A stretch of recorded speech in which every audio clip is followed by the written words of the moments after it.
Welcome. How to start a successful law firm in 90 days or less. Live stream? Podcast? Live stream. What are we calling this? Live stream. Experiment. Yeah. It's an experiment. So the plan is to help you. This thing says low battery, the monitor that I'm looking at. Okay, go. The plan is to go live every day, today, tomorrow, and Friday, and then next week also, and help anyone who is serious about starting a successful law firm, what to do, what not to do, mistakes to avoid, rumors to ignore, bad advice to ignore, good advice to maybe pay attention to, even though it's a little counterintuitive and maybe uncomfortable for you at first. My name is Arjan Robbins. I'm the founder and CEO of How to Manage a Small Law Firm. How to Manage a Small Law Firm is the leading provider of C-suite services. We help to manage more than 500 of some of the most successful small law firms in the country in every practice area you can imagine. You can relax. I don't have a pitch to offer you at the end of this thing. We've had a waiting list for the better part of 3 years. And this is just something we're doing because how to start a successful law firm is, as you might imagine, something kind of near and dear to my heart, because I started a law firm out of law school and no one took me through step by step by step by step how to start a successful law firm. No one even told me what the definition of a successful law firm is. I was just scrambling. I was doing everything I could and following whatever snippets and pieces of advice I could get my hands on. And I'm hearing some background noise. It's okay. This is live, not perfect. I still see low battery. There's still something popping up on the screen. So anyway, as you can see, this is live. This is not pre-recorded. This is not edited. And the reason why I'm making a big thing of that, see that? Still doing that. The reason I'm making a big thing of that is so that you understand that we will be taking your questions live. You can post things in the chat. I'm still hearing myself through that camera over there. So just turn the volume down, please. Very distracting. Thank you. Yeah, so this is live. We're going to be teaching lessons. We're going to be interviewing owners of $1 million and multi-million dollar law firms in all different practice areas all over the country to get their stories so that you can maybe take some solace that you're not alone. Maybe get a little bit of motivation, get a little bit of comfort. Know that, wow, that person's story is a little bit like my story. And if they can do it, I can do it too. Believe me, if I can do this, you can do this. And this thing needs to be mirrored or not mirrored, because when I lean this way, I'm going backwards. And it's making me dizzy. All right. Behind the screen, just so you know, is Will Host, our Director of Acquisitions for How to Manage, and Justin, whose title is Justin. Marketing coordinator. We just call him the Justin. We got Brad, my personal assistant, in the room, and my co-host is none other than Tanya fucking Music. That is her name. The F does stand for that. She gets amazing things done. Tanya and I have been working together for a long time. Let's say that. Do you remember how long? November will be 9 years. I don't hear Tanya. You don't hear me? Now I do. November will be 9 years. Next year will be 9 years. All right. Yeah. So it's interesting that we're doing this from this studio, because this was actually my very first office 12 or 13 years ago, in whatever year it was, 2000. We started How to Manage a Small Law Firm in 2006 or 2007, right after we lost our home to foreclosure. Allie and I, Allie's my wife. And we built this business from home until it was about a $500,000 a year business. This thing is popping up and keeps saying something popping up on this thing that's distracting me. Can you make it stop doing that, please? Okay. This is how you know it's live and why you can feel comfortable. Look, if I could start a business and from having lost my house to foreclosure and built it into the largest provider of fractional C-suite services, helping to manage over 500 of some of the most successful law firms on the planet in practice areas, in a wide variety of practice areas from all over the country. If I could do this and have all of the shortcomings and challenges that I have as a person, I promise you can too. I like to think that I was a pretty good lawyer when I was practicing law, but I did not have a successful law firm. And the reason I did not have a successful law firm is because no one taught me about the business of running a law firm. When I was in law school, everyone told me the same things that you may have heard in law school and all the same things you may have heard from people. Just be a good lawyer and everything will just take care of itself. As if there are these magic law firm management elves that will recognize what a great lawyer you are and will know how much you care about your clients and will be able to somehow measure your dedication to your practice and then bestow upon you a marketing budget with key performance indicators that you will be able to use to determine whether your marketing vendors are fucking you over or not. As if the law firm management elves will build and engineer, will engineer and build and manage a intake system that takes prospective new clients from initial inquiry all the way into the initial consultation or sales call, as we call it. As if the magic law firm management elves will say, this is such a good lawyer, and this person cares so much about their clients, and they do such important legal work that we're just going to sprinkle magic fairy dust on them and turn them into a person who knows how to profitably, ethically, professionally, reliably walk a prospective client through a methodical, organized, logical, repeatable,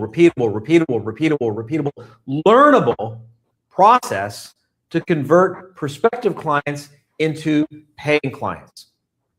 As if the magic law firm management elves will reward you for being a good lawyer and punish everyone else who's not a good lawyer.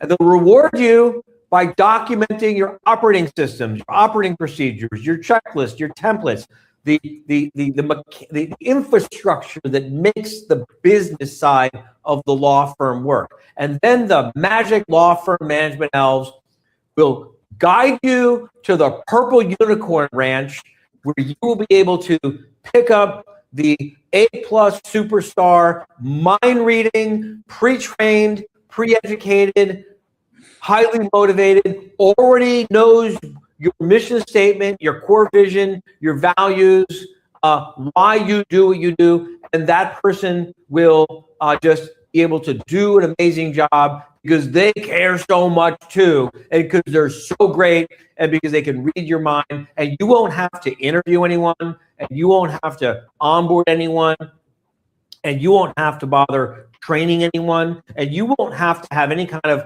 operating systems or procedures to train anyone on, and you won't need any key performance indicators to use to determine whether the people you hire are doing a good job or not. And then you won't ever have to have any uncomfortable conversations with them to let them know how they're doing, because the law firm management elves have rewarded you for being such a good lawyer.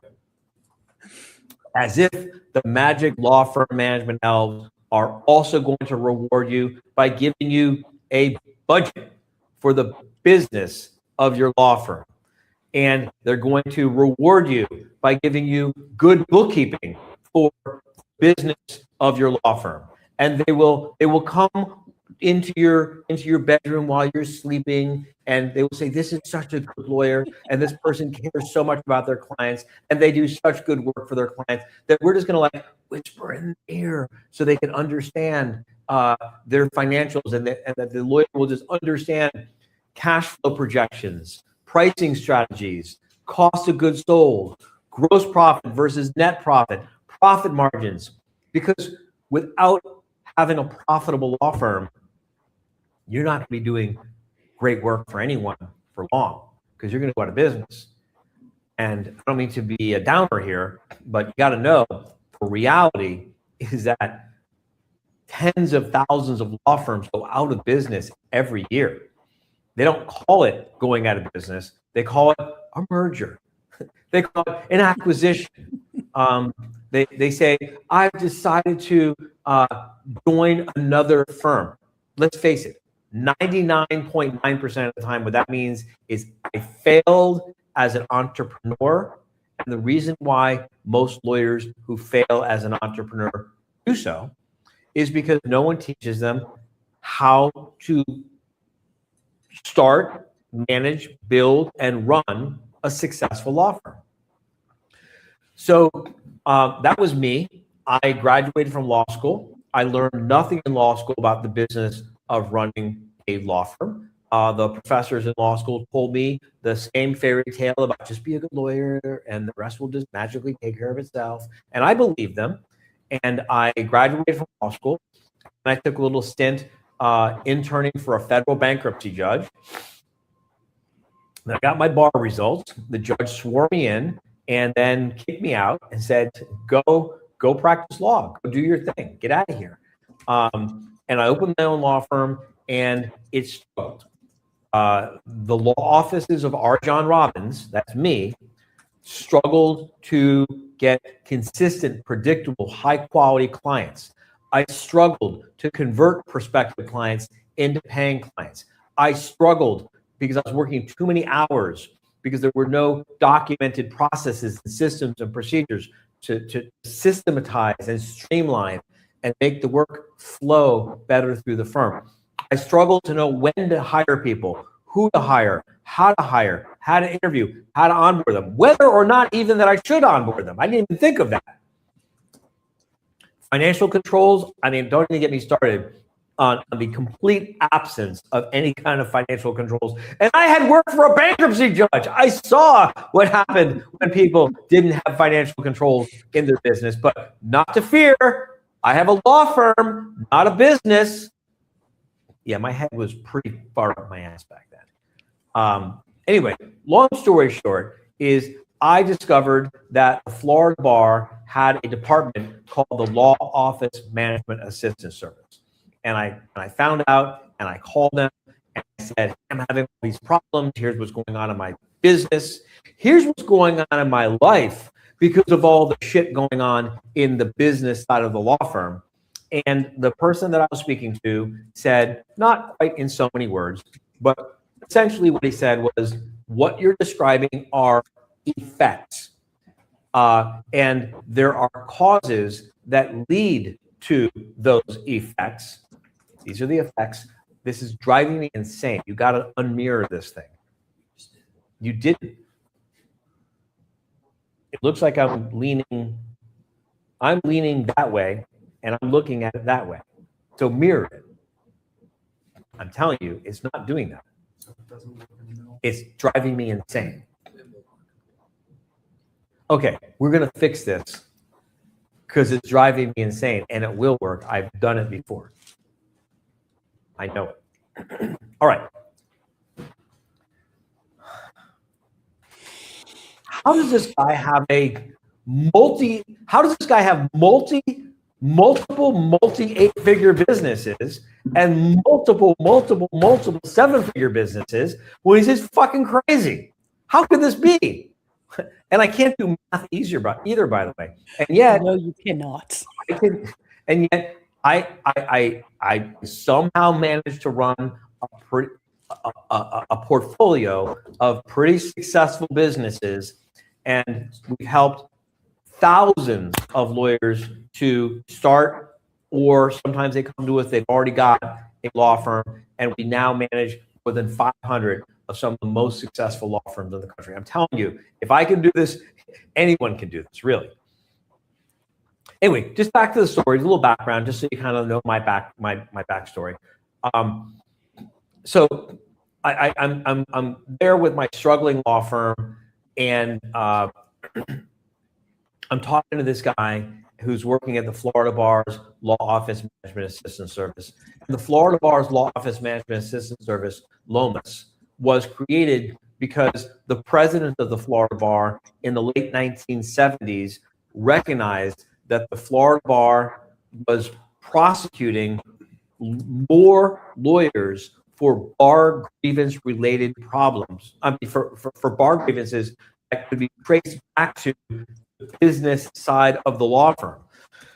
54% of the bar grievances filed nationally, and not coincidentally, 54% of the malpractice actions filed nationally be traced back to an avoidable law firm management problem. And I'm not saying that to try to scare you. I'm saying this to try to inspire you that when we get the business side of your law firm working properly, not only does it become more profitable for you financially, it becomes less stressful for you personally. It becomes more fun for you professionally. It just becomes a better business. And oh, by the way, it greatly reduces the chances of you getting a bar grievance ever in your career, or a malpractice action too. All right, you think you got it figured out? You can go fix it. I'll wait. Do we have a big audience yet? We have 3. We have 3. 23. 23. Okay. 23 is 20 better than 3. Yes, it is. You know what the 23rd most successful person in whatever said? What? Fuck, I wish I was at least 22nd. You know what the 24th person said? Damn, I wish I was in If only 23. I could be 23rd. All right, so look. They're fixing that, but I'll just continue with my story. So there I was running my own struggling law firm. I was struggling financially. I was struggling personally. I was struggling professionally, because, again, no one told me about the business side of running a law firm. And I'm talking to this guy, and I'm describing my problems. And he's saying to me, look, these are all effects. These effects have causes. I'm sorry, these are effects. These effects have causes. If we fix the causes, the effects will all take care of themselves. If you fix the causes of the marketing problems you've got, the marketing problems go away. If you fix the causes of the sales problems you've got, the sales problems go away. If you fix the causes of the cash flow problems you've got, the cash flow problems go away.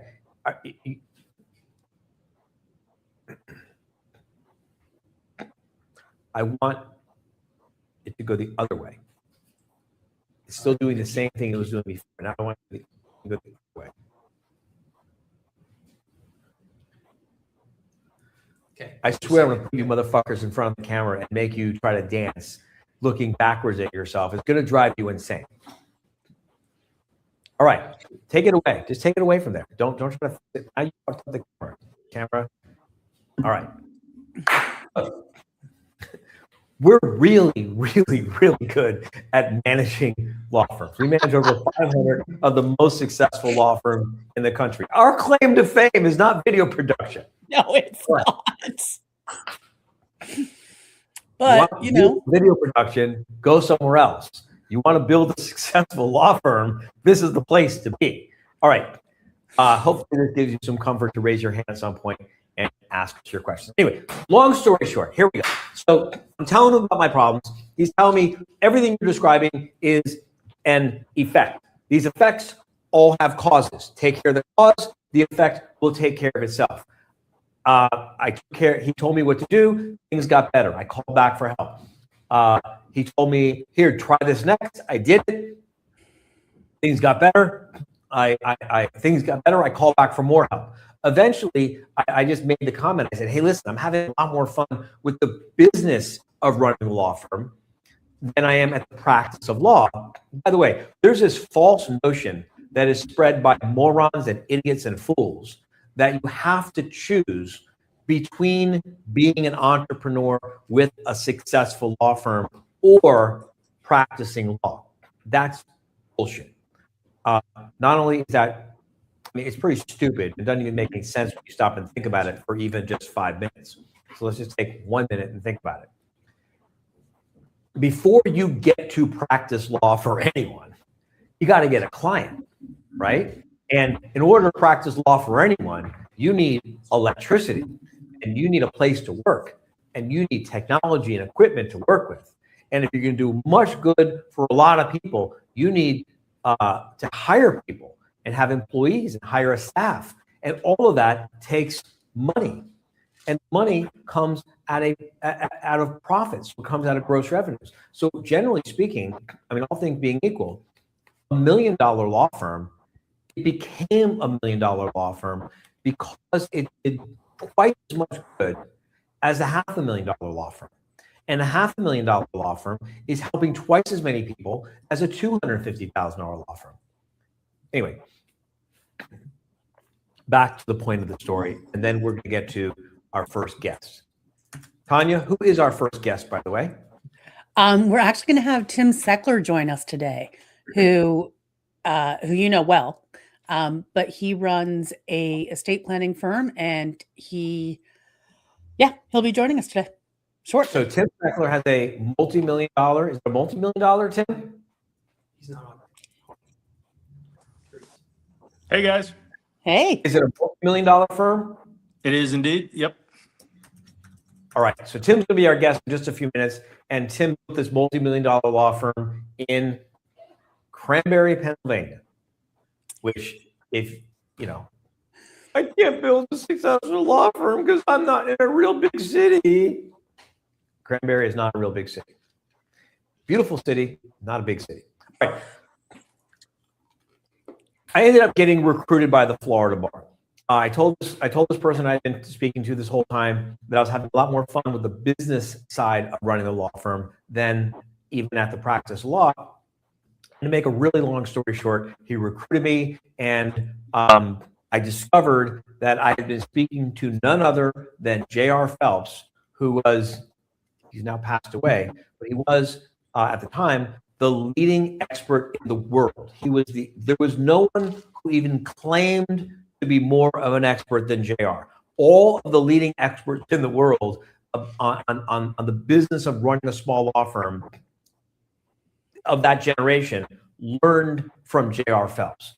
He was the founder of the Florida Bar's Law Office Management Assistance Service. Florida Bar created the Florida Bar Lomas program, as I mentioned, back in they made the decision in the late 70s. They finally launched it in 1980.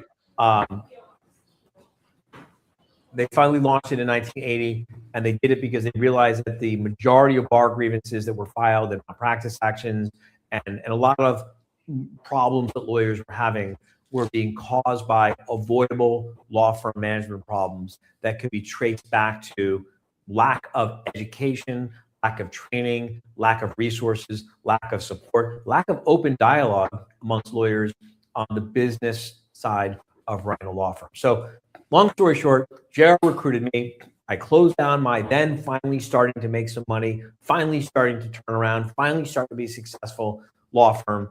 And I moved to Tallahassee, Florida, where I spent the next 4 years as the only lawyer in the history of the state of Florida to serve as a small law firm management advisor with the Florida Bar's Law Office Management Assistance Service.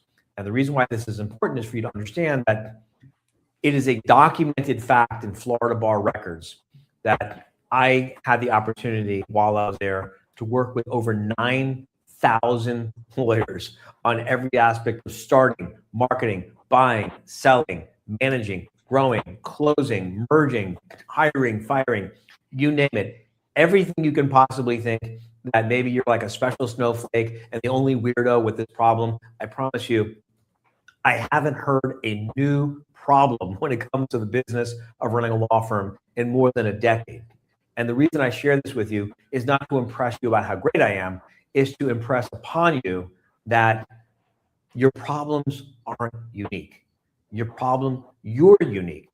You're a unique person. You're going to bring your own unique talent and gifts and perspective to your new business venture, which will be a law firm. But the business of running the law firm, it's well documented. It's well known how to manage the business of a law firm. And so while I was there at the Florida Bar, I worked with over 9,000 lawyers. On any given week, I was in the office about half the week. I was out in the field inside of broken law firms the rest of the time. Because remember, when a lawyer violated the bar rules, the grievance committee would often require the law firm to get a consultation with the law office management assistance service. So we would go in there and we would say, this is the effect that led to the bar grievance, obviously. These are the causes. These are the law office management causes. And we would tell them how to fix the causes, and they would have to implement those causes as a precondition for getting their bar license reinstated. So that's what I did for 4 years. I was on the phone for all day with lawyers, anywhere from 4 to 6 to 8 to 10 lawyers calling every day on average. Help me with how to start a law firm, help me with how to grow a law firm, help me with marketing a law firm, help me with how to sell legal services, help me figure out who to hire, when to hire, how to train them, how to onboard them, teach me how to manage the financials of my law firm. If you figure 5 a day on average, 5 days a week, that's 25 a week. I was in the office about 2 weeks out of every year doing that. That's about 50 a month. That's around 600 a year. I was there for 4 years. It's around 2,400 of these conversations that I've had over and over and over and over and over and over again. And I left the Florida Bar in 2003. And this is all I've been doing since, except for a few years when I worked with mid-sized firms. These are firms with 10, 50, 75, $100 million in revenue. That's a whole different animal. That's a fun market, but it's different. It's different than running a small law firm. The point being, I've worked with thousands and thousands of lawyers. We currently manage over 500 law firms, and you are a unique person. The business of running your law firm isn't unique. There's no special snowflakes when it comes to marketing a law firm. There's no, you don't understand my business is different when it comes to building intake systems and systems that reliably, consistently, predictably convert prospective clients into paying clients. There's no, special, I'm different, my whole situation is different, and that's why everyone else can use this technology called a pen and paper to think through and document processes and systems and procedures. It's just, don't need technology. You don't need a lot of technology to do this. It doesn't need to be complicated, which breaks the heart. I know it breaks the heart of struggling lawyers everywhere. And we have to show them just how simple it can be to run a very successful law firm. And the reason it breaks their heart is because it's like they have this emotional need for it to be complicated. Because if it's complicated, well, then that excuses me from having all the struggles that I've got. All right. Where are we on time? We are. Hour and a half left. So we're doing good on time. Great. I am very characteristically just on time. It's like I have a clock in my head. All right, Tim Sackler. Hey, guys. Tanya Tim. Music. Hello. Before we go, Tim, Tanya, just briefly introduce what you do with how to manage small law firm. It's a little bit confusing with Tanya because she's been with us for 9 years and she has grown and evolved and been in so many different roles within our organization. What have been some of your favorite roles within the organization, and what do you do now? Just so the audience, hopefully they'll start typing their questions into the chat Start typing your questions into the chat now, everyone. Hopefully they'll be raising their hand. You can start raising your hand now, everyone, and be asking us questions. Hey, could you do that in the next room? Thank you. So I started as a fractional CEO, which means I worked with a couple of hundred law firms as their CEO, helping with their strategy, their marketing, their financing, their budget. Not 100 at a Everything. time, though. Make that clear. No, not 100 at a time, but over my tenure, I worked with over Right. 100 as a CEO. And then I moved into working with our entire membership and just really helping them figure out where they were and where they want to go. I've done sales. I've done retention. Back I've up. done What does, for all of the lawyers who are watching this, they're watching this because they want to learn how to start a successful law firm. Or maybe they started a law firm in the last year, the cement still isn't dry, and there's still time to like fix things and correct things before they spend the next 10 years fucking it all up. And then they got to like undo it all, right? So Tanya, explain the concept. What does the CEO, what does the chief executive officer of a law firm actually do? In a big law firm, this is a full-time $150,000, $250,000, $350,000 a year position, right? Yeah. And what we do with How to Manage a Small Law Firm is we bring that caliber of professional management, and we make it accessible and available to the small law firm owner, which is why the law firms that we manage have such a huge advantage over everyone else. They grow faster, they're more profitable, it's less scary. It's a good thing. But talk a little bit more about what kind of things you did in the role of CEO, please. Yeah. Well, and specifically with small law firms, it was always figuring out. So when you're starting, a lot of times you're a solo and everyone's like, well, how can I do everything? So as the CEO, it's really helping prioritize your time to make sure you're spending time on the stuff that's important and is going to move the needle. Because if you spend all of your time just doing production, well, I promise you that won't continue because you'll have no new clients.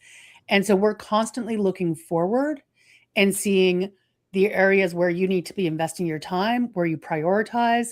We're looking forward so you don't end up in a mistake because you aren't expecting it. All of our CEOs have run businesses and built businesses. I ran a couple before I came to How to Manage.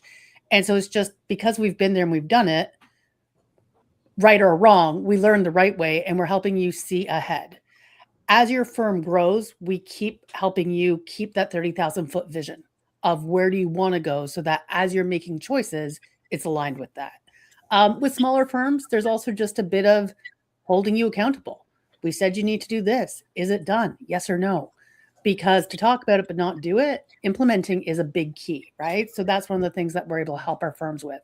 But as a CEO, really, it's understanding what your goals are, helping you understand what you really want, and then creating the roadmap to get there. Yeah. Could I interrupt you for just one moment? Absolutely. Will is giving me some sort of hand signals behind the camera that I can't understand. Will, why don't you just speak up? Just spit it out. What are you trying to say? You need to tell people to put questions and comments. Oh, if you have questions or comments, please put them in the chat, and there will be a portion of the show where we will give you the opportunity to ask your question live, and we can have live interaction, maybe a little spot coaching, help you solve a marketing problem, help you solve a sales problem, help you solve a confidence problem, help you solve a staffing problem, help you solve a confidence problem, help you solve a financial management problem, financial control problem, talk about how to set up your trust account, help you solve a confidence problem. You notice I keep saying confidence problems, right? Because there's only two kinds of people who start law firms. People who start law firms with all the confidence in the world and no doubts, and then people who are rational and smart and actually know what the fuck they're talking about. When I was in law school, I was on academic probation after my first semester of law school. Now, I graduated law school with very good grades. And my last 2 years of law school, I got like basically straight A's. By the way, not because I'm so smart, but I just figured out the system for how law school works. I'm very good at figuring out systems. I figured out the system for how law school works. And I basically played the system to give myself straight A's all the way through the second and third year of law school, doing not really that much work, actually. Because I figured out the system. I did. I can teach anyone the system, by the way. I've taught so many kids first year of law school how to work the system. And they graduate from law school and they're like, oh my God, my life was so much easier. I had a friend who I taught her how to run the system. I taught her boyfriend how to run the system. The boyfriend didn't run the system. He got crushed. She ran the system and she was like, I don't understand. She ended up breaking up with a guy because he wouldn't run the system. Dumbass. Gift. It's a playbook. Listen, there's a playbook for how to get through law school. There's a playbook for how to build and run a successful law firm. This isn't like rocket science. There's no deep, dark, secret mystery. There's just people have been doing this for hundreds and hundreds and hundreds of years.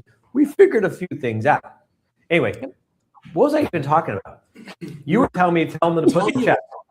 Yeah, you weren't talking. I was. You interrupted me with your cryptic hand signals instead of just speaking up and saying, tell them to put their questions in the chat. Do you want to answer the question now or wait till you get Let's at least let Tanya finish her introduction. All right. Then I'll take one quick question. Then we'll get to Tim Seckler, who's nice enough to pay it forward. And the only thing that Tim Seckler is getting for being here, in case you're wondering, is a $75,000 fee. No, he's not getting shit. Wait, what are we doing tomorrow? Let's do it again. At our next live quarterly meeting, we'll probably buy Tim a drink to say thank you. All of our members, we get together once a quarter to drill a mile deep into the business of running a law firm. Sometimes we focus on marketing or sales or staffing or mindset or financial controls or whatever. I feel like I keep saying this, but then I say, but we have a waiting list. So I'm not trying to sell you like that because it's a waiting list. Tanya, finish your introduction. Anyways, so I was a CEO. I think I covered that. I've done sales. I've done business development. I've helped with marketing. I've really done most things at How to Manage. And basically my role now is to help get stuff done that needs to get done, where we see priorities and opportunities. What's your favorite thing about working with members? Honestly, No. No. Tell a big lie. Let's start off our relationship with the audience with you telling a really big lie. Do that. So, okay. My favorite members actually are members who are early in their career, in the first or second stage of growth. So we're talking firms that are under $500,000. And it's seeing them, they change so quickly. And there's such small little pivots, small little changes that make such a massive difference. And they have these breakthroughs. And I think probably my favorite thing is, at the end of the year talking and they're like, oh, I don't feel like I've grown or this or that. And you just stop and you say, okay, let's go back to a year ago and let's do that check, and watching them recognize how much they've grown. And they're not even aware of it. It's like the frog in the pot, right?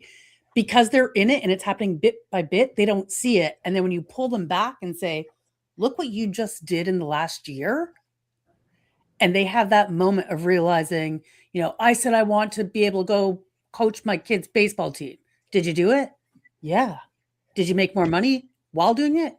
Yeah. It's just like, Well, seeing what happens that. is you start to develop, you start to get acclimated to your new normal, and you begin to forget that it ever wasn't that great. Yeah. And so you start sort of taking it for granted, and the problem is you stop taking pride. You stop having confidence in yourself that if I did this much in the last 18 months, holy crap, what could I do in the next 18 months? And seeing them get it, and because they just have so much gratitude. We all of our members, we were talking to them. We've done calls with a bunch of our membership recently to see what they've gotten the most value from. And probably the number one thing that everybody came back to is that mindset shift of, I'm just a lawyer. No offense with to all you people who went to law school, but I'm just a lawyer, to I'm a freaking business owner. And for so many of our membership, that shift has just been, it changes everything for them. So for me, it's seeing those moments of revelation. I mean, even talking about it, I'm like, I get all excited. I just love seeing that with our members. Yeah. So that's me. And now I'll do whatever needs to be done to keep our members going. Pardon? Be pausing and waiting to see if anyone's going to ask me the question. So here's something That's not the question. oh, what's the question? The question. It's like common fucking courtesy, man. Hey, Arjun, what's your favorite Yeah. part of working with members? Oh, I'm glad you asked, Hanya. Well, My favorite kind of members to work with, I've got two. I got two favorite kinds of members.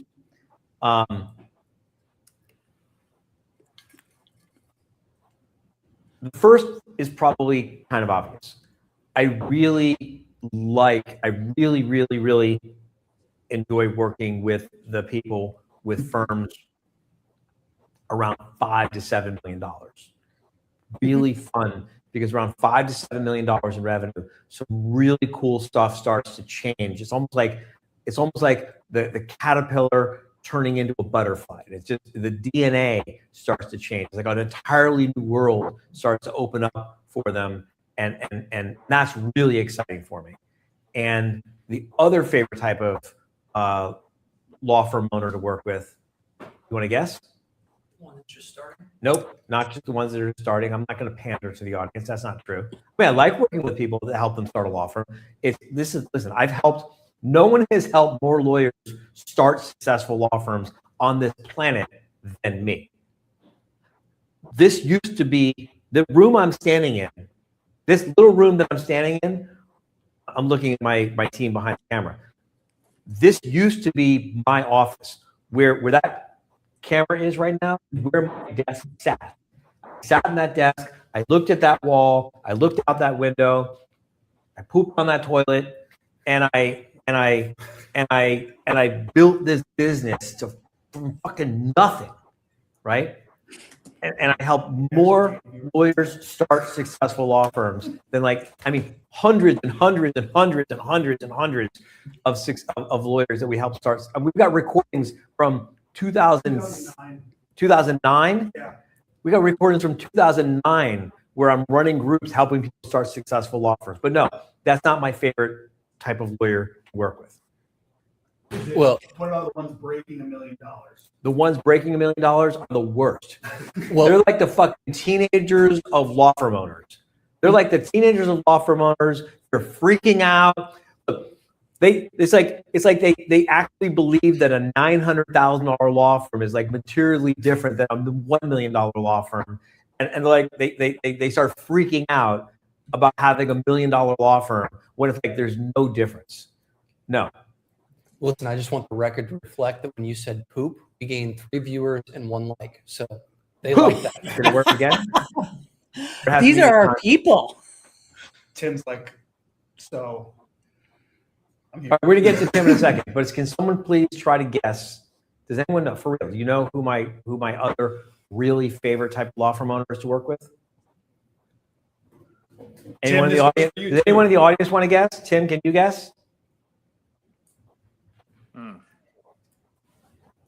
Anyone in the audience guess? You type. We will give a prize that you will like if you guess right. If you're in the audience, Someone's saying the same as Tanya's. we will take the prize away from you if you guess the same wrong answer that someone else guessed. Okay. So Anyone in the audience guessing for real? just that one. Pregnant women. You weren't expecting that, were you? No, but we've seen them at LQM. Pregnant women are the best. They take all their excuses, take all your excuses and shove them up your ass. Pregnant women are the best to work with because they got a deadline. They got a reason. It's like, I got to stop fucking around with this bullshit and make this thing work for me so I can take a real maternity leave. And while I'm on my real maternity leave, I need the marketing to keep bringing in prospective new clients. I need intake and sales to keep converting them into paying clients. I need the processes, the policies, the systems, the procedures to keep working so the business can keep going and growing while I'm on a real maternity leave. I need to get out of this place and make this law practice function like a business. I love working with them because they don't make excuses. They don't procrastinate. They're like on a mission. And then they break the 7-figure barrier. They got a $1 million law firm a couple years later, and then they walk across the stage for the hammer ceremony. Every January, we celebrate all of our members who broke the 7-figure barrier and the 8-figure barrier for the first time last year, and they just crush it because they've got such a strong, powerful motivation.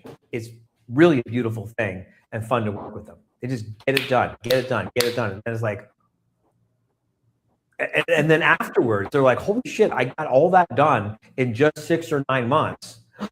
And I made a life. I could do anything. They're great to work with. All right. Tim, Yes, sir. thank you for joining us. My pleasure. Thanks for the invitation. This was fun. Would you just share a little bit about your background? First of all, where is your firm today? Let's start with that. What does your firm do? Where is your firm located? Start off to give everyone kind of the idea of what your firm's all about.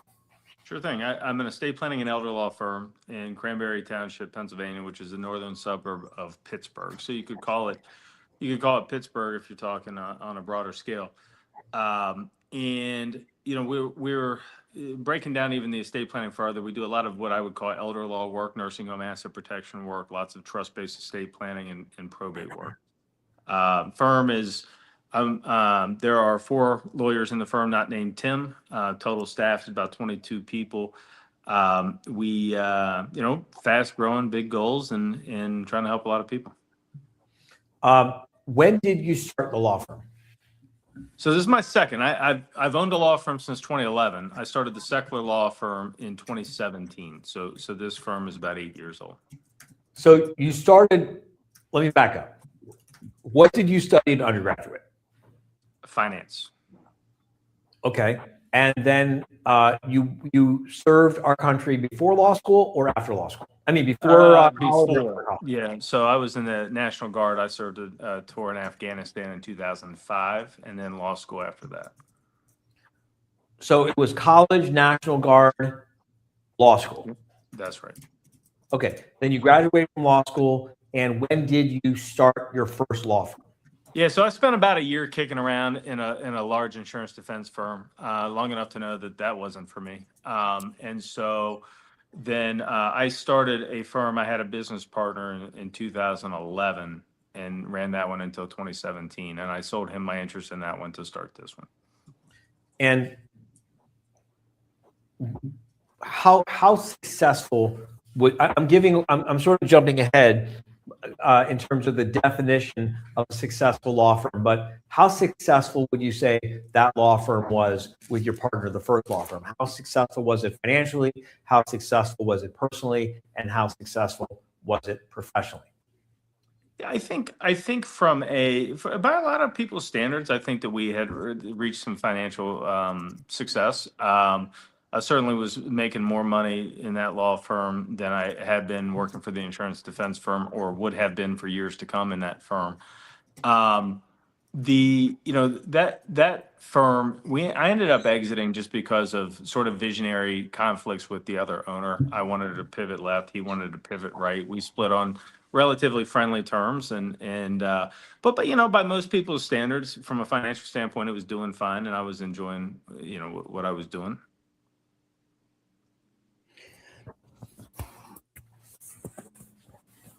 I had to go off camera to wipe my nose. Sorry. Well, at least you didn't go the other way, because we all know the toilet is the other direction. Let's So, go down. Okay. yeah. All right. Sorry. Thank you. And Tim, I just want you to know you have a fellow Guards member in the chat that Awesome. appreciate your service. Yeah, very good. Thank you. So, Can I just ask a question? Tim, you mentioned you had one firm and then you opened another. When you opened the second firm, were you able to move faster because of what you learned at the first firm? Well, yeah, I mean, we had taken some lumps and bruises like most entrepreneurs do. And so in particularly, you know, there wasn't such a mystery around where am I going to find my first client because we had worked some referral sources out and things by that time. And so, so yeah, we for sure, you know, were able to carry some things into the new firm. And I brought a few employees over as well. Now, when you started your first firm, I mean, when you started the second firm, what were, like, walk us through year by year by year, the gross revenues, if you would. So started midway in 2017 and didn't make much money for a bit. I remember, it's funny now, we still laugh about it. My one right-hand person that was with me, we're still friendly. She doesn't work here anymore, but you know, that first month, it was like when somebody actually wrote a check for legal services, we as soon as the client was out of earshot, we all yelled out revenue. You know, we made a little bit of money. So 2017, we didn't do much. I do hold, I don't know if we've ever talked about this, Arjan, but I do own a claim to fame within the How to Manage organization, is that I think I'm the only member who has walked around across the hammer ceremony twice, having broken the $1 million barrier twice, because I did it in 2018 and we continue to have some growth through 2019. But then in 2020, I kind of had my ass handed to me. If you can tell, I'm in a conference room because I do a lot of seminars in my business. And in 2020, they pretty much put seminars out of business, you know. And so we tried to pivot to webinars and different things. But so 2020, we dipped down below $1 million. And then in 2021, when the world got its act back together, we crossed the $1 million barrier again. And so I have two hammers. And your staff didn't catch that I had already crossed. So anyway, I'm Every yelling. time you break the 7-figure barrier on the way up, you don't get Yeah. the hammer on the way down, though. Breaking That's right. No, breaking the barrier on the way down doesn't You count. hit yourself with it on the way down. Yeah.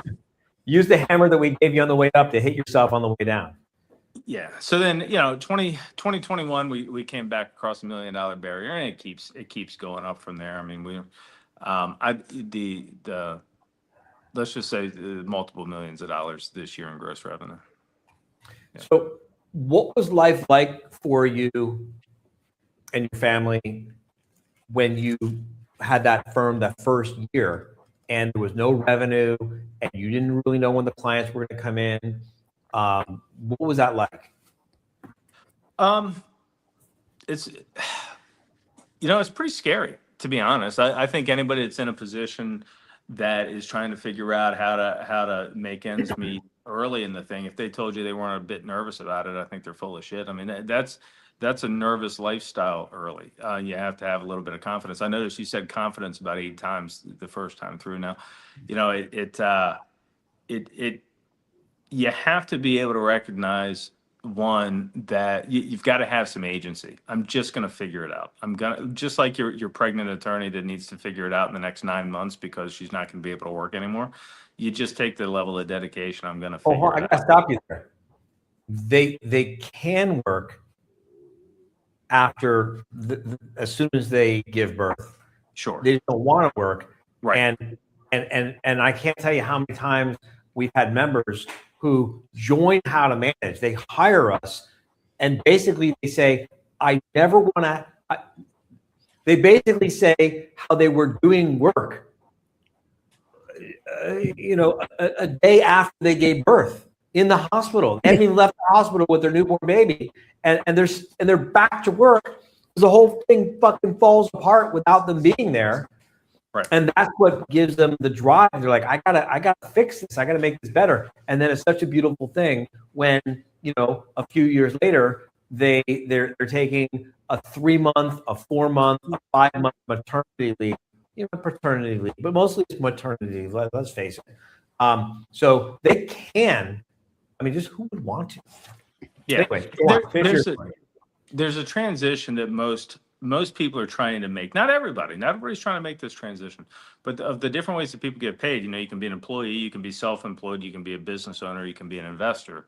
And a lot of people are trying to make the leap that own a law firm from being self-employed to being a business owner. And that, I think, is kind of what we're talking about. When you first start out, you will be self-employed unless you're so well bankrolled that you can just hire the staff right away, but you're going to be self-employed for a while. Most people, and it's not right for everybody. A lot of people are just happy to be self-employed. I personally wanted to make the leap to the business owner, which is the type of confidence you can have, like what we're just talking about. I don't have to be there 50 hours a week, 60 hours a week just to make sure that we're making payroll. And for me, that has been the objective, and been able to hit it, and thankful to a lot of the coaching. I've been in How to Manage, I think 7 or 8 years, and so it's a lot of growth that occurs. You started your first law firm and you started your second law firm before you got engaged with How to Manage a Small Law Firm. Correct. That's correct. What are some things that you wish someone had told you? What are some things you wish someone had shown you? What are some things, some ideas you wish someone had just disabused you of before you started your law firm that would have made it better, faster, easier, less painful, more fun, and all that good stuff? I think one of the big ones, and this comes back around to the confidence thing, is just not caring about what other people think. And I don't want to tell you I don't care about what other people think. It's always a battle. People are always trying, but I have gotten better about not caring what other people think. I don't, it's not necessarily about what my law professors think, what my college buddies, my law school buddies think. It's about what am I trying to achieve, right? One of the worst pieces of advice I ever got was in law school from a law professor who said, I shared with him, I was thinking about starting a law firm, and he said, well, you need 5 years experience first, which was the worst advice I think I've ever been given. If I could go back in time, I would do it right out of law school. So it's that fear of what are they going to say about me that I think I've worked a lot on, and that confidence to not be driven by that so much. I think another thing is, Let me ask you, do you think it's a matter of not caring what people think? I mean, that would kind of make you a sociopath, right? Or is it more of like, okay, I care what people think. I'm just not going to let what they think dictate my decisions. yeah, I appreciate you clearing up the psychopath thing. I think No, that's a I'm more not accurate way to describe it. Yeah, it's okay. They're gonna judge me, and that's okay. That's more about them than it is about me, right? And so I think, and of course you care what people. I'm not going to sit here and tell you I don't care what my mom and my mother-in-law thinks, but I know that my mom and my mother-in-law are not in my shoes, in my position, experiencing what I'm experiencing, and so it's not that I don't care, but they don't run the law firm, and I don't run the law firm by their opinion, I guess is maybe a better way to say it. I have another. Sorry, I have Yeah, go another ahead. question, Tim. You sort of mentioned that is one piece of advice you got that was like totally false from one of your law school professors. Right. Did you hear other stuff that since you start to build your own firm or working How to Manage, they're like just these rules you heard about what it takes to run a business that now you're like, that ain't true? Well, there's the whole thing about as long as you're good at practicing law, you'll have a business, right? All you got to do is be good at practicing law, and of course, all the clients will just come running out of the woodwork, and I've found that to have very little truth to it. I feel like I'm a great lawyer, but I don't feel like that's the thing that has driven the success of the law firm. And I'd say, sort of another thing that I think is when I first started a law firm, it's one thing to have sort of a direct report when someone else is signing the paycheck, but when you hire someone, and it's you paying them, and you are helping them put food on their table, your ideas, your effort, your work, your strategy.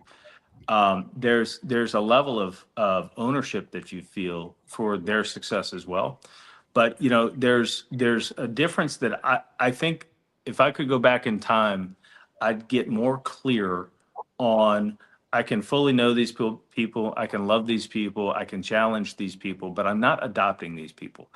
And I think that there's been times where I dodged having uncomfortable conversation because I liked the human being in front of me, and I knew their husband or I knew their kid, but they were still messing up at work.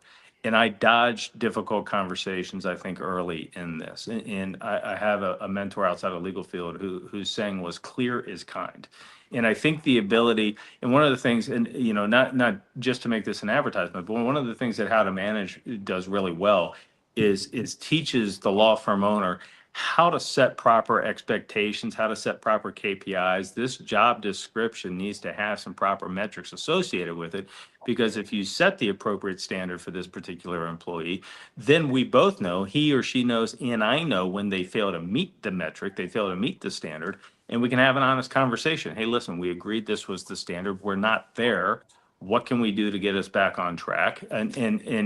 But prior to having that training, prior to having the experiences that got me there, I was afraid of those kind of conversations because I didn't have my stuff together. And truth be known, maybe I hadn't set the right objectives, the right standards. And how are you gonna discipline someone or correct someone when you didn't set the right standard in the first place?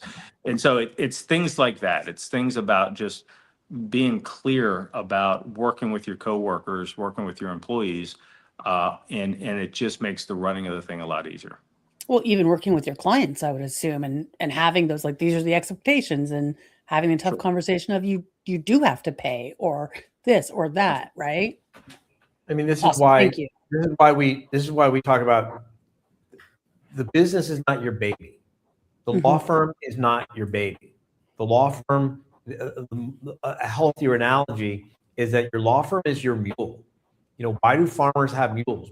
Farmers don't have mules. Farmers don't have mules so they've got someone to love. Farmers don't have mules so they got someone to keep them company. Farmers have mules because they need the plow to be pulled. And why do you got to pull the plow? You got to pull the plow to grow the crops. And why do you care about growing any crops? You care about growing crops because you got to feed your family. And if you train the mule well, if you give the mule the care that the mule needs, the care, the training that the mule needs, and you're smart about how you plan your crops and grow your crops, you ought to be able to grow enough crops to feed your family and then take what's left over to market to generate some cash to provide other resources for your family. So, Tim, what are some of the other things you wish someone had told you before you started your law firm, that maybe when you're talking to someone and they're saying, I'm thinking about starting a law firm, you kind of sit them down and you say, make sure you do this, make sure you do that, whatever you do, don't fall for this other thing? Two things that sort of hop off to me, and they're both financial related, because financial stress ruins more businesses than anybody and results in more bar complaints and ethical issues because we got ourselves into financial struggles. And so a thing that I would get real clear on real fast is whatever it is you're offering, be it an estate plan, be it a divorce, an immigration case, whatever it is that you do, get real clear on what it costs to produce that case. What in How to Manage we call a SKU, right? What does it actually cost to produce this case?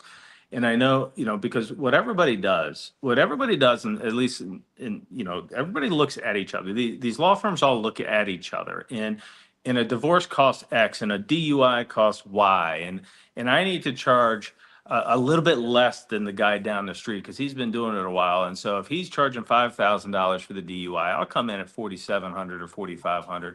But then what happens is the guy up the street charging $5,000 doesn't have control of his financials. He has no idea if he's making money on the DUI.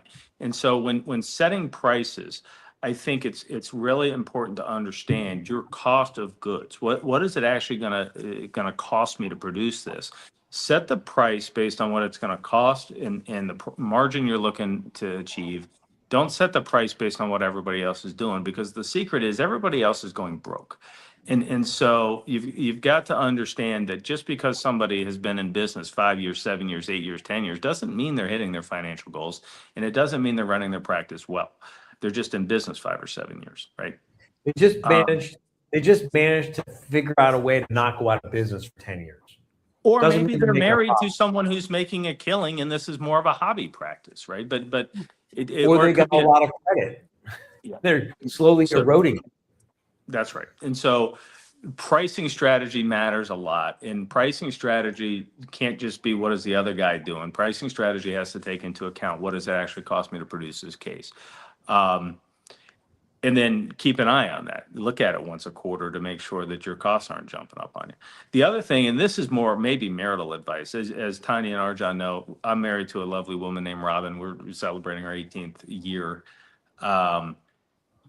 But clear communication between spouses on the finances ruins a lot, or can help prevent the ruin of a lot of family relationships too. I mean, there's a reason so many lawyers get divorced, and a lot of it seems to me to come down to lack of communication between the spouses. Hey, honey, I am stressed the hell out because we're having a terrible month. Hey, honey, I'm doing all right because look, the finances are improving this month. And just having those monthly business meetings with your spouse. I mean, if you are the owner, if you're the attorney and you're married, yes, your spouse might not technically be a business owner on this business, but they are your business partner. And I think clear communication with my spouse was something I was kind of afraid of early, especially when I wasn't making the money that I wanted to make. But I think it's critical because that's your biggest stakeholder. That's your biggest stakeholder. And you got to be able to communicate about it.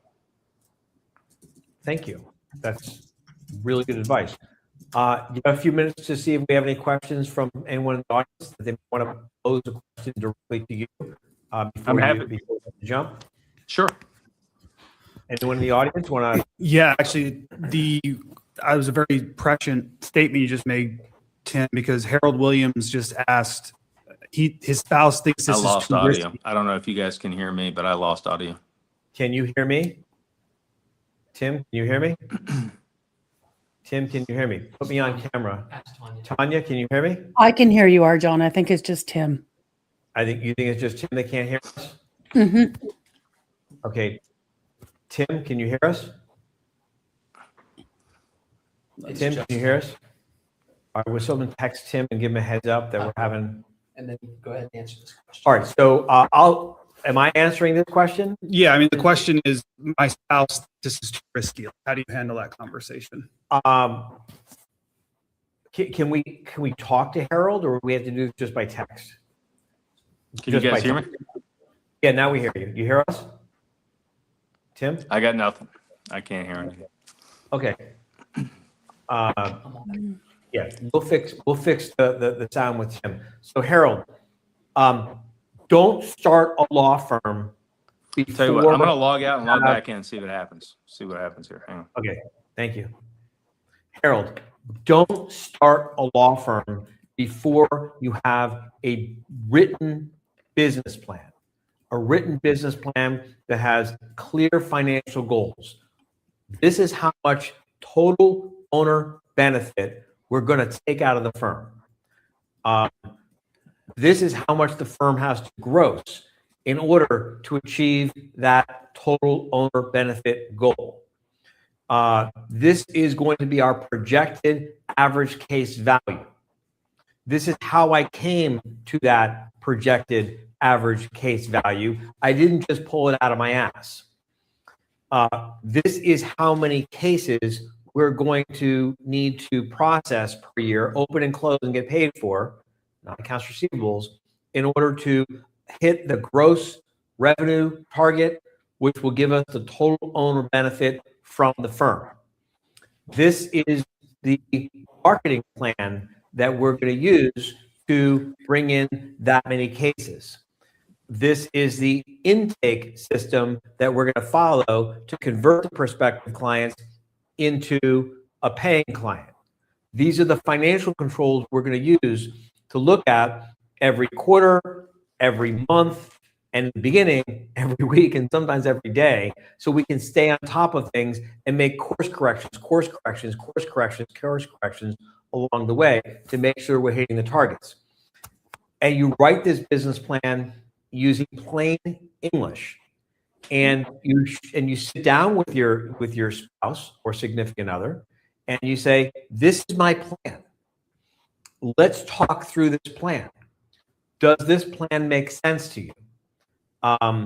Let's talk through the parts that you don't understand. Let's talk through the parts that you're still uncomfortable with.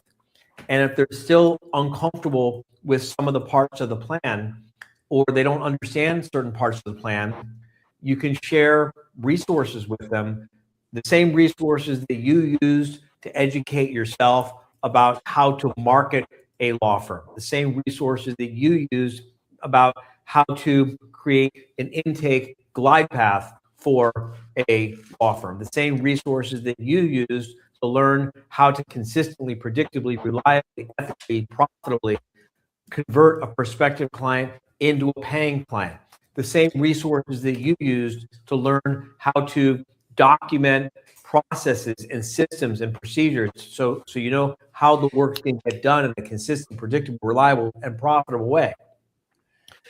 You share with your spouse or significant other the same resources that you used to learn when to hire, who to hire, how you're going to manage and lead and make sure you make a profit with that employee. So it's not just a gamble. You share with your spouse or significant other the same resources that you used to learn how to read, interpret, and understand and make confident decisions based on good financial controls. And then when your spouse or significant other consumes these resources and says, okay, I understand this stuff, I get it, this makes sense to me, then they can look at your plan and say, okay, I'm not so sure about that. I think we can do a little bit better over there. And based on my own life experience and education, I think that I've got some ideas for how maybe you could make some improvements over there. But this plan generally makes sense to me. And then you do the hardest part of all. Harold, you do the hardest part of all. And the hardest part of all is you have a real, open, vulnerable, honest conversation with your wife, your husband, or your spouse, or significant other, or whatever. And you say, this is why this matters to me. This is why I'm committed to do what it takes to make this thing successful. This is why I'm committed to do what it takes to execute on the marketing plan and not just abdicate it by giving a bunch of money to some crook marketing vendor. This is why I'm really committed. And by the way, you don't need to spend a bunch of money on marketing to jumpstart a law firm in the first year. You can get the firm to $250,000, $350,000, $500,000 in revenue without spending hardly any money on marketing. Digital marketing shouldn't be on your roadmap until the firm is at least $200,000, $300,000 in revenue. And this is why I'm committed to achieving these financial goals. And this is why I'm committed to achieving these personal goals in terms of the amount of freedom the business will give us. And this is why I'm committed to achieving this professional goal so that I can be professionally satisfied. This is why I'm committed to make this happen. And assuming that you built up some trust in your relationship, when you make this commitment to your spouse or significant other, hopefully they say, I'm in your corner. I believe in you. Let's do this. Now, they don't have to work in the law firm, but they should understand what you're doing to make the law firm successful. You should have regular scheduled meetings every quarter and maybe even every month, and at the beginning, maybe even every week, to show them the progress of what are we planning to do? What did we do? Why didn't we do what we thought we were going to do? How did it work? And based on that, what are we going to do next month or next quarter to keep steering ourselves back on track? And Harold, I think that if you will do this for your family, for your spouse or significant other, you're going to find that their stress goes down. You will feel more supported. And then when you're having a crisis of confidence, which we all do from time to time, you got a person you can talk to who understands the business, and you're in it together. And that's how I've seen it work best. Tim, you got cut off there. The question that Harold was asking, Justin, read the question again, please. Yeah, it was, how do you have the conversation with your spouse when they think it's too risky to take that leap? To start a law firm. So I hopped back in and I heard you talking about a business plan. I think you got to prosecute your case, right? I mean, you got to show here's the plan, here's the business, here's how this is going to work. Here's all of the things that it can do, for our family when we're successful. And here's the plan. I mean, if you wouldn't get in a road trip without a GPS or a map and expect that we're going to find the destination, right? So I think you need to show your significant other what the destination looks like, why we're doing this, and just have a very uncomfortable conversation, but have it. And also, it's not purely That's good. financial. I remember having a conversation with my spouse when I had come from serving in the military, and then I went to law school. And, when I look back on my service in Afghanistan, it's something that I'm proud of and I thought was meaningful work. And then when I got involved with this big insurance defense firm, I just did not, for me, find it to be meaningful work. And I was not in a good place. I was not a happy person. And part of this for me was, just being honest with my wife, like this is not going to be it. If I'm going to be the best version of myself so that I can show up for you and for our children, I need to get into a position where I'm happy with what I'm doing. And also, when we execute this, here's the financial ramifications of it, so that you got to eliminate some mystery. But it's not a purely financial decision. None of these are purely financial decisions. And and here's the other thing. I don't know, Arjun, if you said this or not, but Back on. from a very practical standpoint, what's the worst that's going to happen, right? What's the worst that's going to happen? You're going to end up in a gutter? Are you going to end up sleeping under a bridge? I mean, is that actually going to happen? Or if this didn't work out, you'd simply be applying for a job with another law firm in 9 months and probably have the exact same job you have right now if you wanted it, right? I mean, what is actually the worst thing that's going to happen? Are you going to have to hurt people to get food? I doubt it, right? And so if you just get honest with yourself, I don't want to date the video too much, but right now we got the astronauts that just went to space, and they look back and they showed the picture of Earth. And when you see Earth just floating out there in the vast voids of space, it occurs to me how little anything we do actually matters all that much, right? And at the end of the day, it's going to work out. You just have to have the confidence it's going to work out. And if this thing doesn't work out, here's how we're going to know if it's working, honey. Here's how we're going to know if it's not working. And let's get clear on if it's not working. Here's when I'll apply, or we'll get back and we'll have another conversation. But I had almost that exact conversation with Allie. So, my backstory I'm sharing for everyone who doesn't know. Tim, I know that you know it. We were on our way to losing our home to foreclosure. In other words, we were still living there, but we knew that we were going to be losing it to foreclosure. And Allie was understandably pretty upset and stressed out. And I said, look, we're not going to be homeless, And I kind of went through a whole list of people whose couches we could sleep on if worst came to worst, right? And I said, and if really, really bad, you're very employable. I'm very employable. We can always get a job.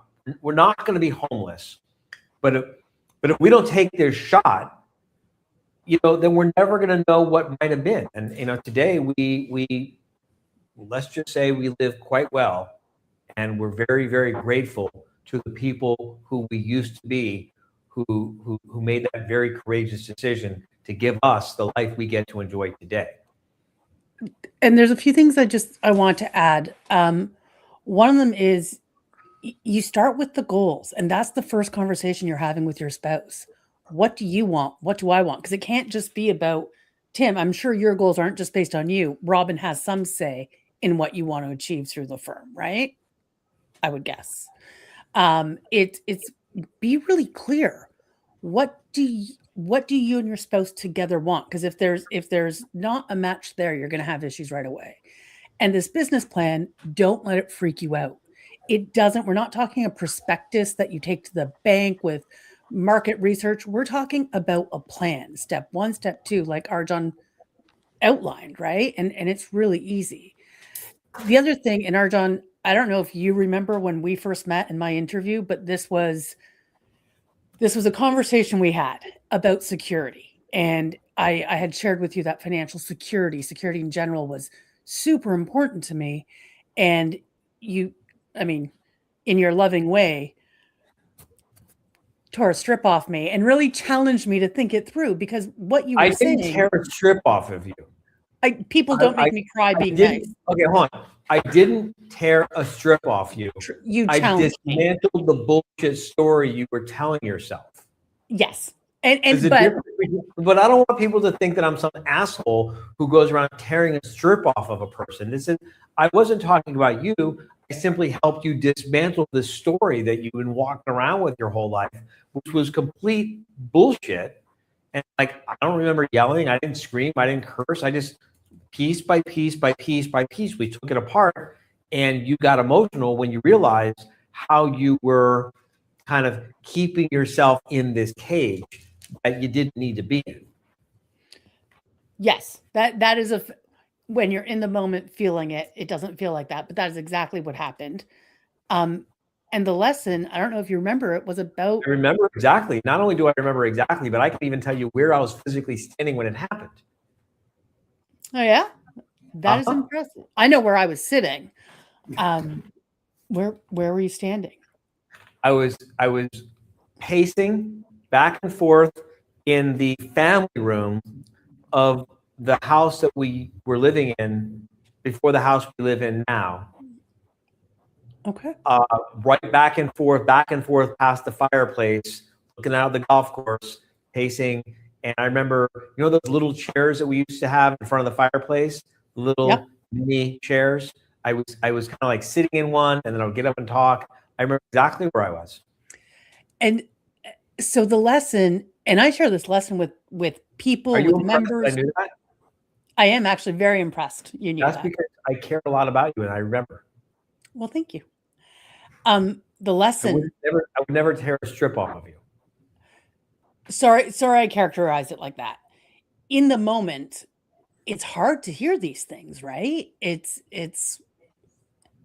challenging, and I think it's important that everybody knows that sometimes when you have what you believe to be true dismantled, whew, it's difficult. It gets you to it gets your defenses. Like, I mean, even talking about it, you activate. But the important thing was the lesson. And that lesson was that security doesn't come from a job that pays you or from how much money you have in your portfolio, right? And so many of us are afraid to walk away from a job because we lose that stable income, and we're afraid to go out on our own because we don't know. But security is about, who are you? Are you the type of person who no matter what is going to get back up and you're going to keep going? Are you the type of person who's going to make sure you're always okay? That's where the security comes from. And that's so essential. So Harold, you know, when your spouse is concerned or aware, if you guys talk about the worst case scenario, like, are you the type of people who will step up? Arjon said him and Allie had that conversation. They were employable. And so you can take that chance knowing that who you are as a person, ultimately is going to do whatever it takes to be successful. And that is the security that so many of us don't account for, and all we look at is we think we're secure in these false senses of security. The security comes from who you are. That was such a powerful lesson for me, and it was hard, and I cried, and you might not have cursed. I'm pretty sure I cursed at you, because it was really difficult to hear that, but it was really, really powerful. And so when you're talking to your spouse about, I want to go out on my own, and there's that fear is natural. We're built to keep ourselves safe, but start to examine what are the things you would do truly to stay okay. And is this effort, is this attempt really going to stop you from taking those steps when you need to? And for most of us, it won't. Many people end up in this situation because they're willing to do what it takes. I just want to add that because I think it's so crucial, and it's such a big part in people making this decision.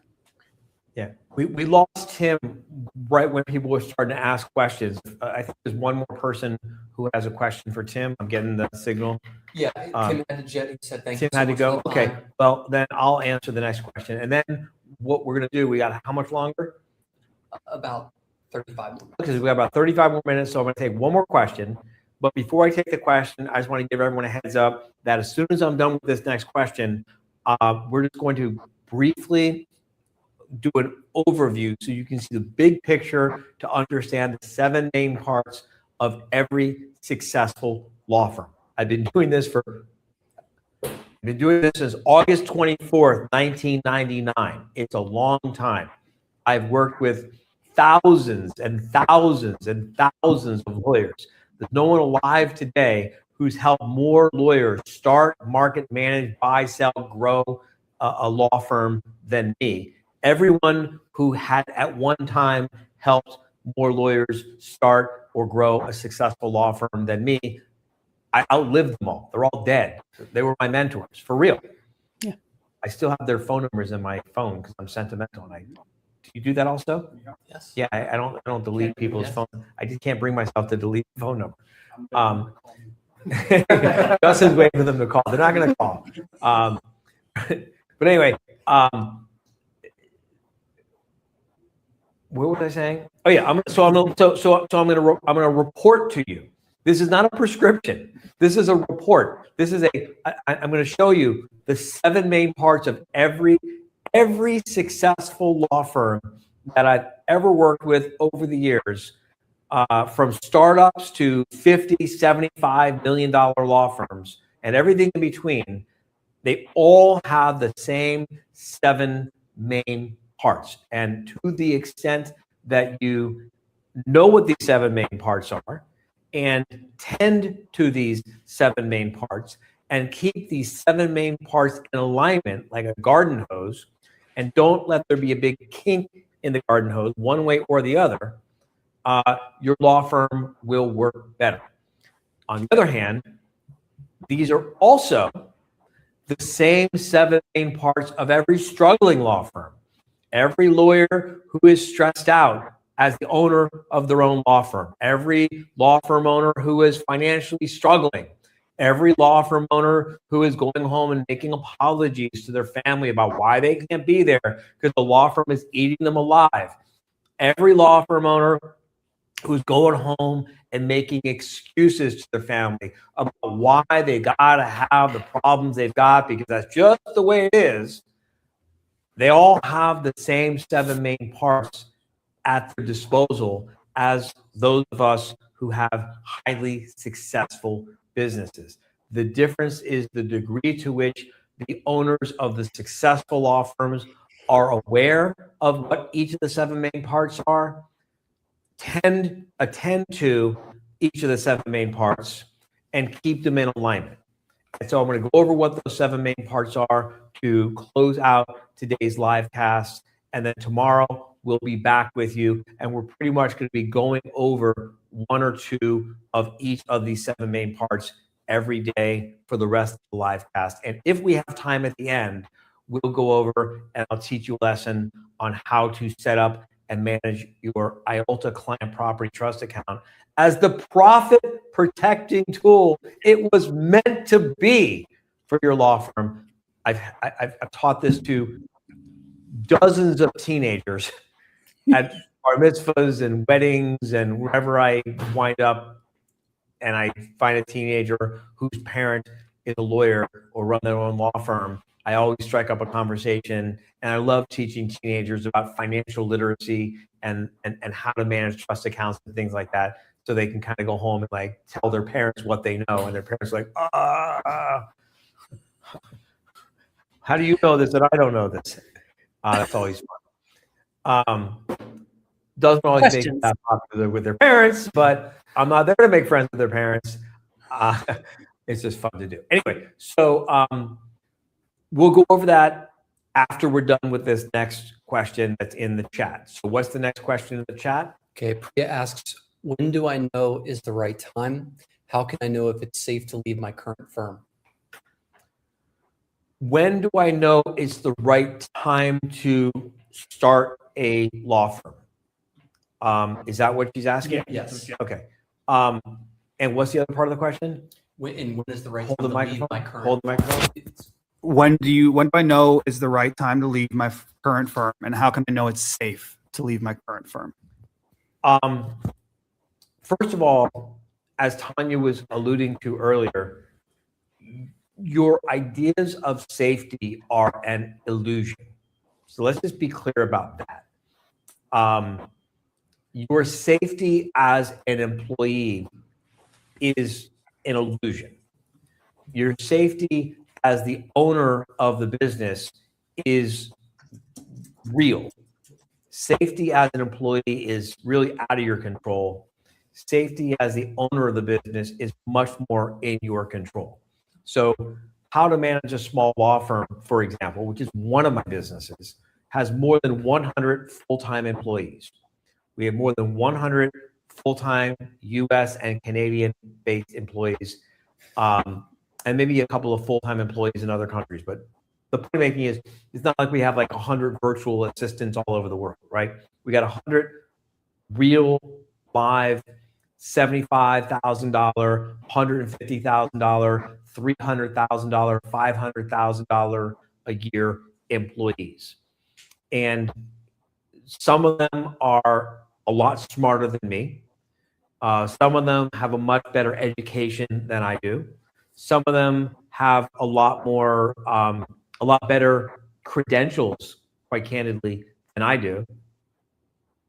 And yet I'm the person steering the ship because I'm the owner of the business. And if I make a really stupid mistake, if I develop a mental illness and start doing crazy, erratic, self-destructive things, if I don't manage my marriage and I allow my marriage to start to have toxicity and problems, that's inevitably going to find its way into the business. And the point I'm making is I could easily steer this business directly off of a cliff if I don't pay attention, right? So all of the employees who think they have job security, their job security is largely based on me and my leadership team and whatever shit we got going on. So to think that you've got security because you work for someone else, you don't. That security, that safety is truly an illusion. What are you doing? Thank you. That safety and that sense of safety is an illusion. And I'm waiting for it to stop bouncing. Is it still bouncing? Stop touching it. Every time you touch it, you make it bounce more. Now you touched it and it bounced some more. Just let it settle. There isn't an earthquake. You just keep trying to touch it. Is it done? It's done bouncing? Yeah, it's done bouncing. Is it done bouncing? All right. So the sense of security, the safety, is largely an illusion. And here's the thing. It's foisted upon you. This is something that's being done to you by your employer. Most employers are not really, I won't say most, I'll say many employers are not really honest with their employees. It serves the employer for the employees to believe that they have job security. It serves the employer for the employees to believe that they're safer working for the firm than doing their own thing. In how to manage a small law firm, this is a pure, hardcore meritocracy, which isn't for everyone, by the way. And every one of our employees, we treat them like the CEO of their own career. And when we interview and hire employees, we treat it like a joint venture relationship. Now, because of employment laws, we have to have W-2 and we offer a generous benefits package and blah, blah, blah, blah, blah, blah, blah. But culturally, we show our employees the respect of letting them know that here's how they can remain in control of their own job and how they can remain in control of their own career and show them their agency. Now, this is in my opinion, a much more, in my experience, I should say, this is a much more profitable way to lead a team. In my opinion, this is a much more ethical way to lead employees and lead a team. But I'll tell you, it's not as easy as scaring everyone into submission by letting everyone believe or tricking everyone into believing that you're safer closing your eyes and letting someone else steer where we're going. And you don't need to worry your pretty little head about it. So what was the name of the person who asked the question? Priya. So Priya, this whole idea that it's safer working for, it's more comfortable working for someone else, it's more familiar working for someone else. You probably spend most of your life being groomed and trained how to work for someone else and learning how to think like an entrepreneur and take the kind of personal responsibility required to run a successful business. That's not something most people are familiar with. That's not something most people are comfortable with in the beginning. Once you do it for a while, and you're never going to go back. What was Priya's second part of the question? When to know it's safe. So at the right time and when it's safe. They're kind of the When's same. the right time? Now, the right time, in my opinion, to jump ship and leave the law firm you're at is after you've packed your lifeboat, right? Don't jump ship until after you've stocked up your lifeboat with all the resources you're going to need to be successful after you jump ship. And by the way, the wrong way to jump ship is by burning the bridges and kicking over the trash can on your way out the door. The right way to leave a job is on great terms with lots and lots of notice to your employer. And I can't tell you how many hundreds and hundreds and hundreds of the law firms that we helped to start, they get their first big lift of new business from referrals from the law firm they're leaving because they leave on such good terms. Now, what do I mean by stocking your lifeboat? What I mean is with a business plan that you've thought through, researched, investigated, documented, talked through, and written down, with a marketing plan that has key performance indicators and a budget, with a documented prospective new client intake glide path, with training and some experience and maybe a little role play on how to convert prospective new clients into paying clients, with documented operating procedures for how all the jobs in the firm will get done, even if you're the one who's probably going to be doing all the jobs in the beginning. You document how the job is supposed to get done, and then you do the job yourself, and then you revise the documentation when you find out what's real about doing the job, so that when the time comes that you're ready to hire that first paralegal or hire that first associate or hire that first non-attorney salesperson or whatever, you've done the job and you've got documented procedures so you can hire the person to do the job right and set them up for success with proper job descriptions and procedures and training. The time to jump ship with your lifeboat being completely stocked up is with proper financial controls in place, with proper key performance indicators. So when you've got clarity on your financial goals, and you've got clarity on your personal goals, and you've got clarity on your professional goals, and you've got a written business plan that makes sense, that any reasonably intelligent teenager can read and understand, and that business plan addresses the marketing, it addresses the sales, it addresses the staffing issues, it addresses the operating systems, the processes, the policies, the systems, the procedures, the checklists, the templates. The business plan addresses the physical plant needs of the firm, and the business plan addresses the financial controls of the law firm, And most of all, the business plan addresses your goals and why your goals matter enough to you that you're going to be willing to take all your excuses and shove them up your ass and not settle for a bunch of bullshit from yourself. And you're just going to execute the plan. When you've got that in place, well, first of all, it's not so scary to start your own firm when you've got that in place.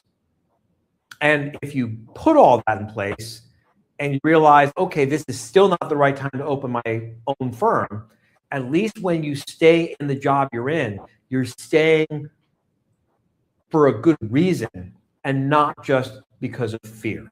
Because fear is no way for a human being to live. Tanya, do you want to add something to that? I think that, I mean, so many things. I think you're right. Fear isn't a place to live. And, you know, that also answers a couple of the other questions that came through, who are just people asking who are afraid to take that step. And one of the things I learned about our members when I spoke to them all is sometimes it's just the choice you have. Like the housing crisis, 2007, 2008, created a lot of small law firms because there were no other options and people survived. If you can do it with everything, amazing. But don't let that be your excuse not to get started. All right. Right. Are there any other questions that you want us to answer today, or we'll save them until tomorrow? And where are we on time? You got 20 minutes. We got 20 minutes. I'm not going to need 20 minutes, so maybe I can answer one more question after I lay out the 7 main parts, or you want me to lay out the 7?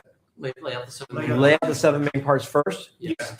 I've kind of been talking about the 7 main parts over and over and over and over and over again. So this is going to be like probably the 10th time that I've explained what the 7 main parts are. Can I use this? Is it on camera? All right. So these are the 7 main parts of every successful law firm. You want me to slide this over here? Yes. You want me to move it over? No, that's perfect. It's good just the way it is? Mhm. Yep. Okay, so here are the 7 main parts of every successful law firm, and I apologize in advance for my handwriting. All right, marketing. Marketing is everything that will be done. Notice I didn't say everything that you're going to do. Everything that will be done to get the right avatar, right type of client or prospective new client to come to the right place at the right time in the right quantity, meaning volume of clients. You don't want too little, obviously, but having too many prospective new clients is almost as bad. And you want them to arrive in the right frame of mind. That is the job of marketing. The other job of marketing, and this is often overlooked, is to protect you and protect your staff when you have staff from the wrong kinds of clients. So marketing is the first main part of every successful law firm. And it's problems with the marketing that is part of it, most unsuccessful law firms. Right, bigger. Right bigger? Yeah. Yes, sir.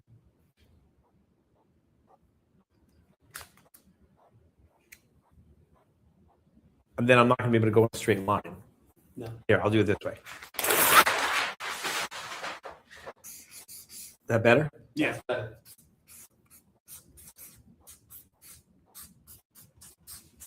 Yeah. 2020. We're good. Marketing, Mhm. that's good? Yep. Marketing, which leads to sales. What I'll do is I'll change colors too. Marketing, which leads to sales.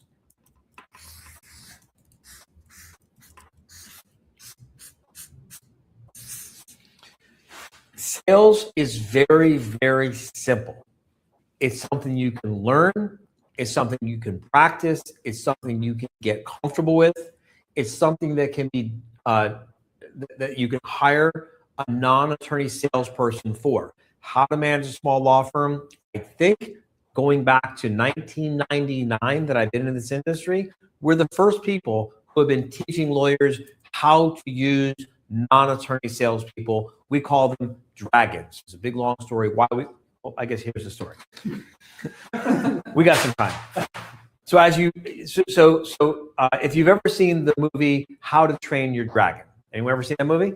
Yep. Yeah, you seen that movie? So in How to Train Your Dragon, Everyone knows that dragons are these terrible, horrible, mean, nasty creatures. Everyone knows this. Don't you all know that? Everyone knows that dragons are these horrible, nasty, mean creatures. The only problem is no one in the village had ever actually met a dragon. And when the main character actually meets the dragon, he discovers, to his shock and surprise, that dragons are not, in fact, these horrible, mean, nasty creatures. The point is, the majority of small law firm owners think that the idea of a non-attorney salesperson is like, that's not possible. You need a law. No. See, remember, I worked with mid-sized law firms for a number of years. I worked with the 25, 50, $75 million law firms, and most of them have non-attorney salespeople because, as it turns out, you do not need a law license to sell legal services. You need a law license to perform legal services, but when you understand the science behind how to sell professional services, you realize you don't need a law license to sell legal services. Sales is a very ethical, very highly professional. It's a very loving act of generosity and kindness when it's done right for the prospective new client. And we're going to be talking more about sales the day after tomorrow. Yes, sir. The day after tomorrow, I think, is when we're scheduled to talk about sales. But sales is the second main part of every successful law firm. When sales is done in a consistent, predictable way, the law firm obviously is going to have more consistent cash flow, a more predictable flow of new clients. You can have more confidence declining the wrong kinds of cases. You'll have more confidence declining the wrong kinds of clients.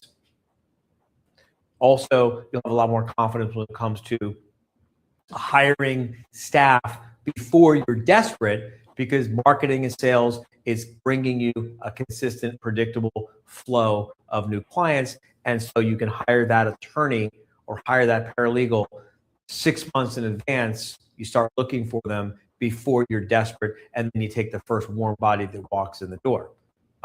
When you see lawyers hiring the first warm body that walks in the door, it's not like the lawyer is stupid and doesn't know any better. They're just desperate because they waited too long. Get this under control, and that'll protect you from ever finding yourself in that unfortunate situation. Marketing, sales, and then that leads to production.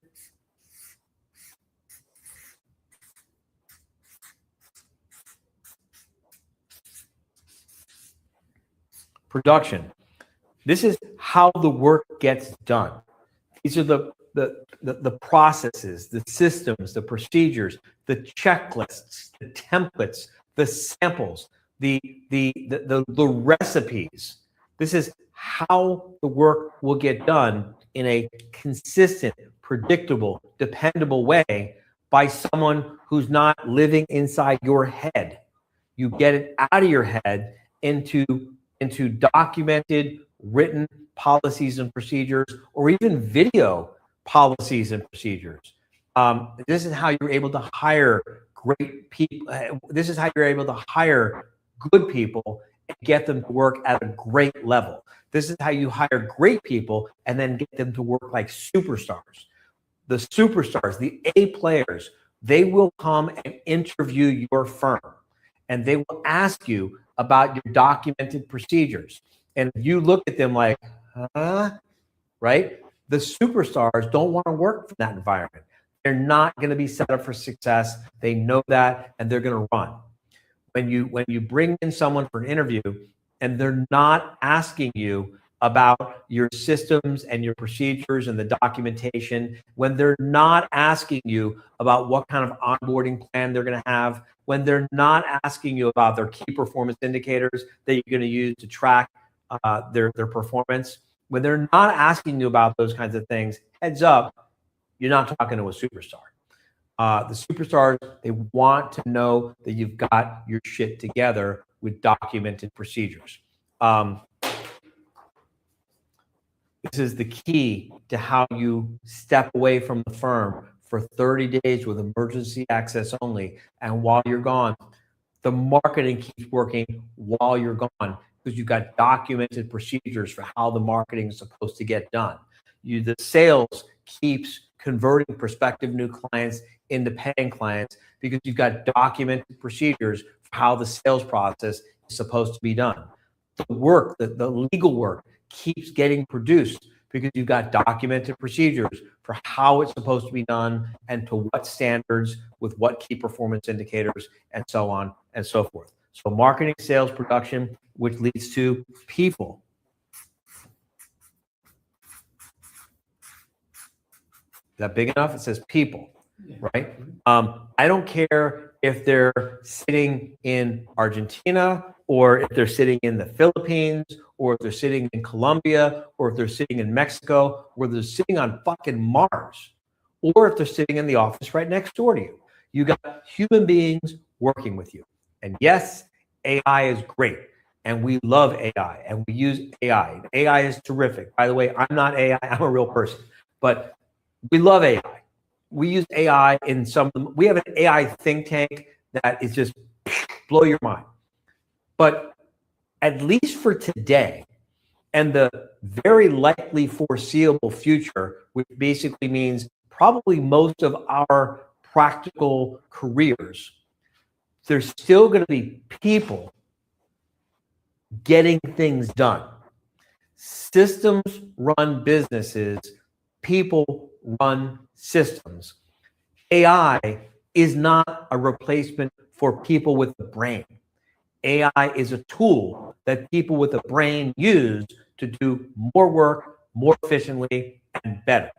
Which brings us to, change colors. Physical plant. I'm just going to say plant. And I mean physical plant, right? The desks, the chairs, the computers, the software, the intellectual property, the prompts. It's all part of the physical plant. It goes on the balance sheet as assets of the firm. You got to make sure that the physical plant is aligned with the needs of the firm. You got to make sure that the physical plant supports the needs of the firm. If you've got superstar amazing people and they've got shitty tools to work with, they're not going to perform at their best. They're going to quit. They're going to be frustrated. If you're a superstar and you don't have good tools and good resources and a safe, clean, comfortable, ergonomically good place to work from where you feel good and you think the most clearly, if you're constantly frustrated because your technology is out of date, if you're constantly annoyed and frustrated because you're having to reinvent the wheel, adding to your cognitive load, having to think things through because you don't have documented processes and systems and procedures. If your physical plant is weak, it's going to be the weak link in the chain of your law firm. And I've seen this overlooked because it's so unsexy. I know it. I get it. Physical plant and production is like, it's just not exciting. But it's the foundation that leads to the business working and producing all kinds of really amazing results for you. So the marketing, the sales, so marketing leads to sales, sales leads to the need for production. Production is done by people using tools and resources. 1, 2, 3, 4, 5, which leads to number 6. I'm going to go back to this color. Sorry. Go back to black. Which is financial controls and metrics.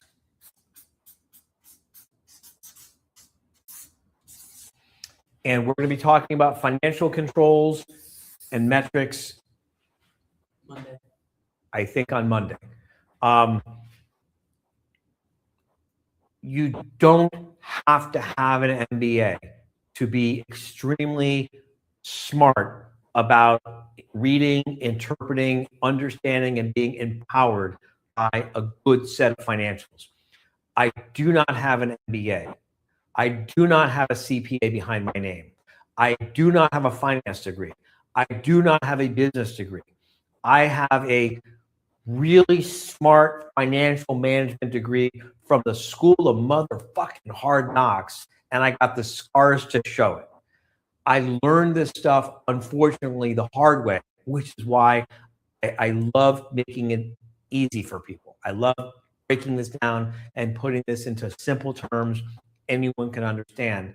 And one of the things we do, I mentioned earlier that we have live quarterly meetings. Every quarter, our members get together from all over the country for a live quarterly meeting. And every quarter, we drill into a different part of the business, keep making the business better and better and better and better and better. And we also have a kids entrepreneur club, and we have a teenage entrepreneur club.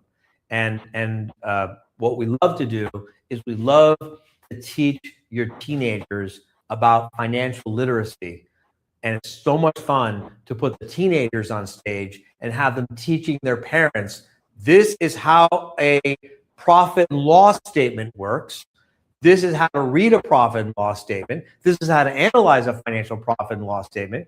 This is how to know when the profit and loss statement is telling you to turn left or turn right or go up or go down or take a step forward. It's so much fun when the teenagers teach their parents the difference between a P&L versus a balance sheet versus a cash flow report, and teach their parents to understand. It's so much fun when we teach the teenagers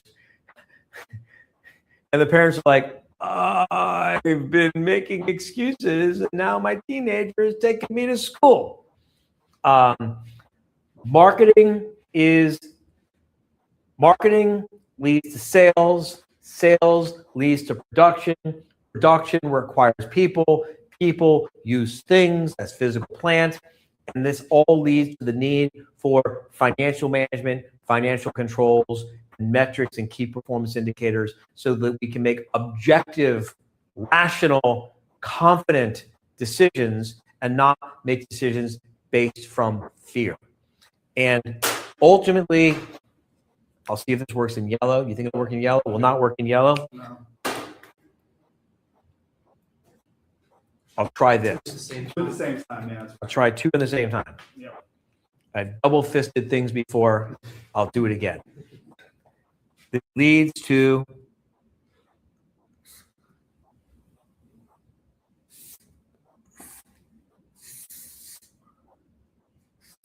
you. Beautiful. That's up. Beautiful. Yeah. Picasso. Beautiful.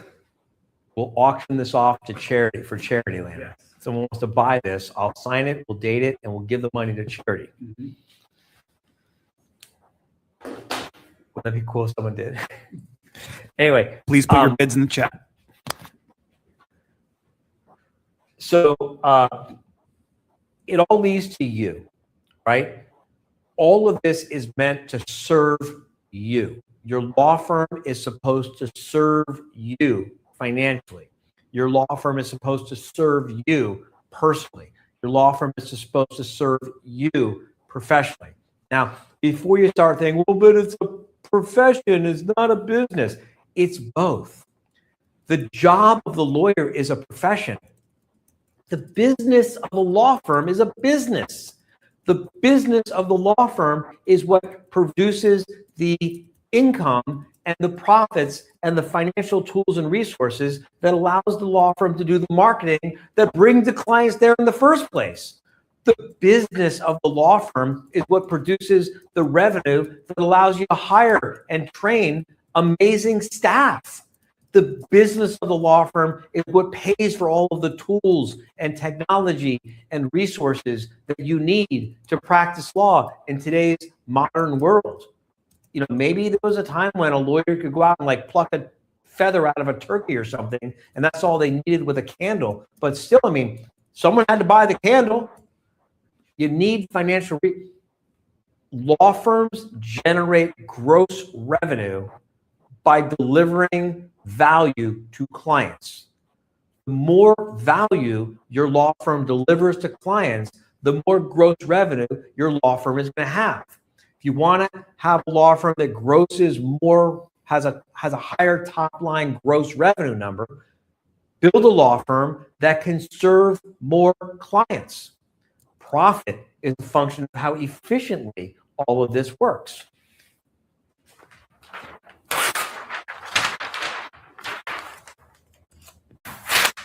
That's a nice linear model for how it works, right? But this is how it works in reality. Marketing leads to sales. And sales leads to production. And production leads to people. And people leads to physical plant. And that leads to money, which leads back to marketing, and round and round and round it goes around you. You are the hub. You are at the center of this. Your hopes, your dreams, your goals, your beliefs, your motivations, your bullshit, your excuses, your fears, your insecurities, your inspiration, the reasons why it's important enough to you own way and learn how to manage a small law firm. This is you. Your mindset will make the marketing work well, or it will make the marketing work badly. Your mindset, how you think, is going to cause the sales to work well, or it's going to cause the sales to work badly. What's going on in your head, how you think about what you think about, is going to cause the production to be efficient, predictable, reliable, and profitable, so you can get home to your family at night. Or how you think about what you think is going to cause the production to be shit show.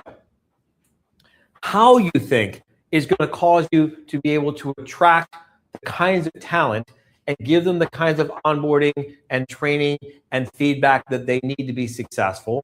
Or how you think about what you think about the business of running your law firm is going to cause your staff to run amok and drive you crazy.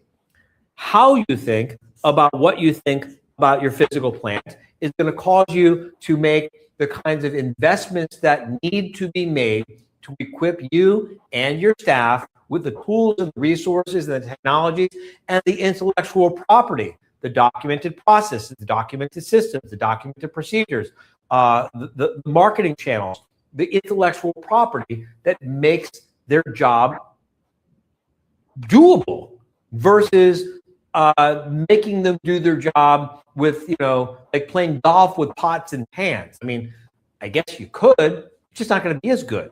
You're not going to produce the same results. And how you think about what you think about money, your emotional discomfort thinking about money, your emotional discomfort talking about money, your emotional discomfort looking at a set of financials, it all comes from unexamined beliefs, ignorance, and superstition. And before you think that I'm insulting you when I call you ignorant, we're all ignorant about something. I'm ignorant about medicine. I'm ignorant about the practice of medicine. I'm ignorant about how to fly an airplane. I'm ignorant about, there's a lot of things. Ignorant just means something you don't know anything about. Just because you don't know anything about financial management, just because you don't know anything about how to read a set of financial statements, doesn't mean you can't learn. I told you earlier, I'm mentioning it again, I can teach this to a teenager. We've taught this to lots and lots of teenagers. I promise we can teach it to you. These are the 7 main parts of every successful law firm. These are also the 7 main parts of every struggling law firm. The degree to which the owner of the firm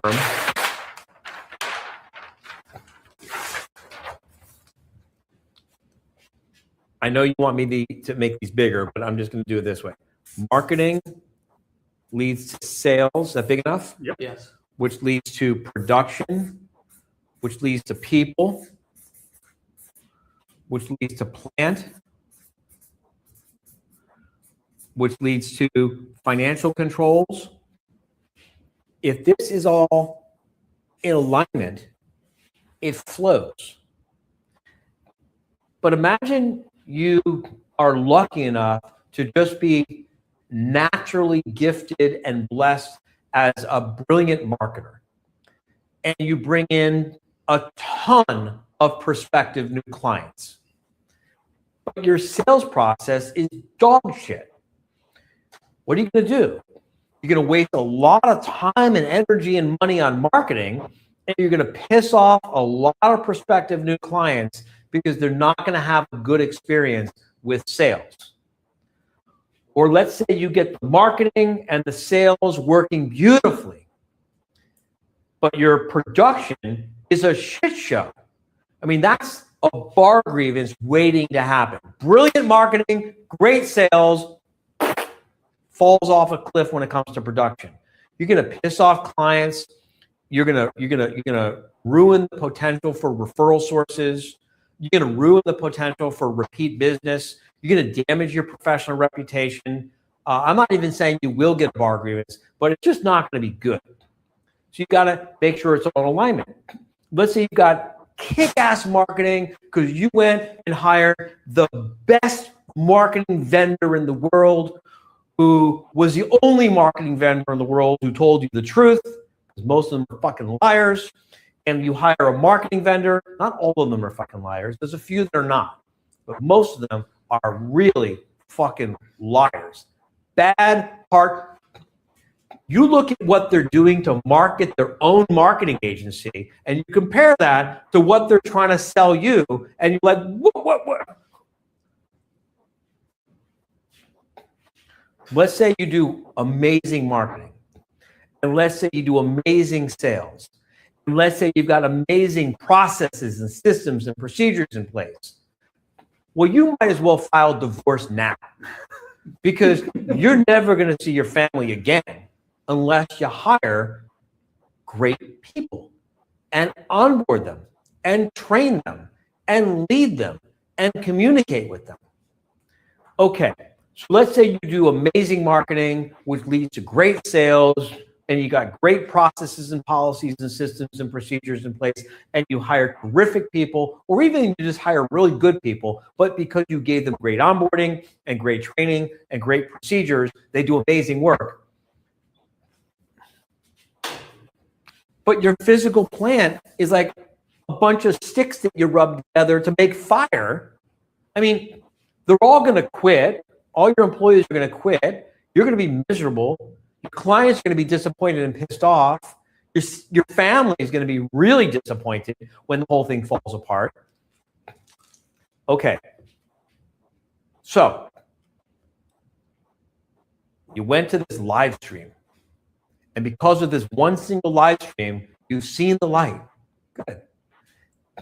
And you got your marketing together, and you got your sales together, and you got your people together, and you got your physical plan together, and you got your procedures together, but you don't have any financial controls. I mean,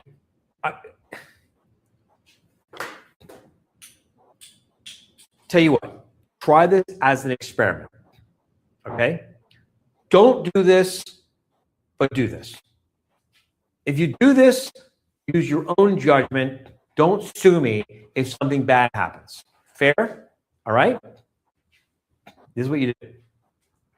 You can do this experiment today, and you can give yourself the opportunity to experience the difference between running a law firm with versus without great financial controls. With versus without financial controls. Good financial controls. This is what you do. Next time you get in your car, take a sweater or a blanket or something like that and use it to cover the dashboard. Just cover the dashboard so you cannot see how fast you're going, and you cannot see the RPMs, and you cannot see how much fuel you have, and you cannot see the odometer, and you cannot see the temperature gauges, and you can't see any of these gauges, and you can't see the blinkers either, right? Cover the dashboard, drive around for a few days without being able to see this stuff. And I already know what you're going to feel, because I've asked people to do this experiment, and everyone gives me the same report. It's freaking nerve-wracking. It's nerve-wracking to drive with no visibility into the dashboard. You don't know how fast you're going. You don't know how far you're going. You don't know if you're going to run out of fuel. It's going to drive you crazy. The first day. The second day, it won't drive you so crazy. It's just going to be a little bit disconcerting. The third day, you'll start getting used to it. You do this for a week, it won't bother you anymore. My very first car was a 1985 Jeep CJ7. Had a big round thing in the dashboard, and I knew how fast I was going, and that's it. The fuel gauge was a rough approximation of how much fuel there may or may not have been left in the tank. And the temperature was like, you might be having a problem, you might not be having a problem. That's all I knew about this thing, right? But I got used to driving it. That's just all I knew. I didn't know any better. And then I started driving a car with like actual gauges. Like, this is what it's like to know whether or not I'm going to run out of fuel. Try this experiment. Put the blanket or a sweater or something over your dashboard so you can't see your gauges. And it's going to be nerve-wracking at first. And then you'll get used to it. And then after a week, you'll be completely used to it. And then after you get used to it, when you realize you've gotten used to it, take the blanket off the dashboard, and you're going to feel your body relax. You're literally going to, your cortisone levels will go down. Your anxiety will go down. Your confidence will go up. You will feel completely different. I promise you. Try this out. Don't just intellectualize it. Go and test it out for yourself. You'll see you'll feel better. Now, what's this got to do with financial controls? Well, right now, you're driving. Most lawyers are driving their law firm with no speedometer. They don't know how fast they're going. No fuel gauge. They don't know how much fuel they got in the tank. They don't know if they're about to overheat. They don't know if the oil pressure is about to blow a gasket. They don't know how far they're going. They don't know how far they don't know what's going on. And the only reason that they're not completely and utterly crazed by this is because they've accepted it as normal. They've adjusted themselves to this way of living. And they don't even have any idea how much better it could be. But try this experiment. You see what it's like. And then when you decide to start your own law firm, you can decide, do I want to start a law firm with financial literacy and put basic financial controls in place? Or do I want to grow accustomed to ignorance? Please don't do that. Please make the right decision for yourself, for your future self, for your family, for your clients, for your staff. Everyone's better off when you get your shit together with this stuff. So these are the 7 main parts of every successful law firm and the 7 main parts of every unsuccessful law firm. And I am not looking at a clock right now because I don't have a clock in front of me, but they're giving me the we are out of time signal. So we'll be back on tomorrow at 3 p.m. And will there be a place for them to raise their hand or put something in the chat? Or can they write questions in ahead of time? Yes. Yes. All of the above. All the above. Tomorrow you can raise your hand. Tomorrow you can put something in the chat. And they're also going to put something in the wherever so you can write your questions in ahead of time if you want us to address your questions. All right? See you tomorrow. Tanya? Hey there. Hi there. Hi. Okay, One so more time. Try this one more time. Hey, you say hey there. hey there. Hi there. Hi. Wait. No. We got to get this right. I'm going to say hey there. Okay. Hey there. Hey there. You're supposed to say hi there. Hey there. Oh, hi there. Ho there. Who there? We're there.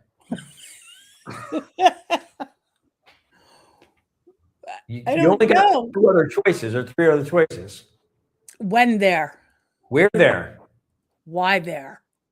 How there? Who, where, when? Really how? one left. There's only one left. What there? All right. You're- We're out. Oh, Thank what you. there? See you tomorrow.